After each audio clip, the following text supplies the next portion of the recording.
Hello everyone, ಎಲ್ರಿಗೂ ಸ್ವಾಗತ. ಹೇಗಿದ್ದೀರಾ? ಚೆನ್ನಾಗಿದ್ದೀರಾ ಅಂತ ಭಾವಿಸ್ತೇನೆ.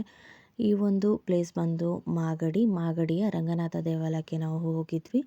ಈ ಒಂದು ದೇವಾಲಯ ಏನಕ್ಕೆ ವಿಶೇಷ ಅಂತಂದರೆ, ಏನಾದರೂ ಮನೆ ಕಟ್ಟೋದು ಸಮಸ್ಯೆ ಅಥವಾ ಏನಾದರೂ ಮದುವೆ ಆಗಲಿಲ್ಲ, ಈ ಥರದೊಂದು ಸಮಸ್ಯೆಗಳಲ್ಲಿ ಇದ್ದವರು ಈ ಒಂದು ದೇವಸ್ಥಾನಕ್ಕೆ ಹೋಗಿ ಅಲ್ಲಿ ಏನಾದರೂ ಹರಕೆ ಹೊತ್ಕೊಂಡ್ರೆ ಆಗುತ್ತೆ ಅಂತ ಹೇಳ್ತಾರೆ. ಅದೇ ಒಂದು ವಿಶೇಷ ಅಂತ ಹೇಳ್ಬೋದು ಈ ಒಂದು ದೇವಾಲಯಕ್ಕೆ.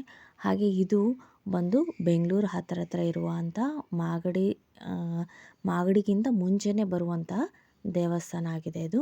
ನೀವು ಬೆಂಗಳೂರಲ್ಲಿದ್ದು ಯಾರಾದರೂ ಗೆಸ್ಟು ನಿಮ್ಮ ಮನೆಗೆ ಬಂದು ಎಲ್ಲಾದರೂ ಕರ್ಕೊಂಡು ಹೋಗಬೇಕು ಅಂತ ಇದ್ದರೆ ಈ ಒಂದು ಪ್ಲೇಸು ಸೂಪರಾಗಿ ಸೂಟ್ ಆಗುತ್ತೆ ನೋಡಿ. ಹಾಗೆ ನೀವು ಬೆಳಗಿನ ಜಾವ ಬಂದರೆ ಅಲ್ಲಿ ವಿಶೇಷ ಪೂಜೆ ಇರುತ್ತೆ. ಹಾಗೆ 12 ಗಂಟೆ ಸುಮಾರಿಗೆ ಅನ್ನಪ್ರಸಾದ ಕೊಡ್ತಾರೆ. ಸಂಜೆ 4 ಗಂಟೆಯಿಂದ ಮತ್ತೆ ಪೂಜೆ ಸ್ಟಾರ್ಟ್ ಆಗುತ್ತೆ, ದರ್ಶನವೂ ಸ್ಟಾರ್ಟ್ ಆಗುತ್ತೆ.